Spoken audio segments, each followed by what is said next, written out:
আজ আমি তোমাকে বলবো কিভাবে তোমার নিজের মস্তিষ্কই তোমাকে ভিতর থেকে ধ্বংস করে দিচ্ছে। তাই ভিডিওটা স্কিপ করো না। একবার কিছু বিজ্ঞানী একটি পরীক্ষা করার জন্য একজন ব্যক্তিকে বলল তারা তার উপরে একটি এক্সপেরিমেন্ট করবে। সেখানে তাকে একটি অন্ধকার ঘরে বন্ধ করে রাখা হবে, যেখানে অনেকগুলো কিং কোবরা আছে। এটা বলেই সেই অন্ধকার ঘরে তাকে বন্ধ করে দেওয়া হলো। কিছু মিনিট পর তার পায়ে একটা সুচ ফুটানো হলো।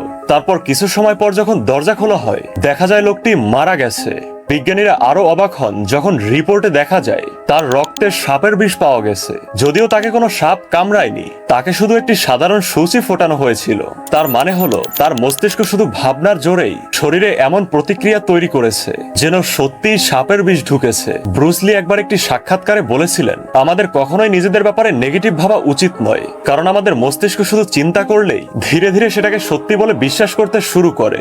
তাই সবসময় পজিটিভ ভাবো, ভালো চিন্তা করো, আর হ্যাঁ, সাবস্ক্রাইব ফলো করে আমার সাথেই থাকো।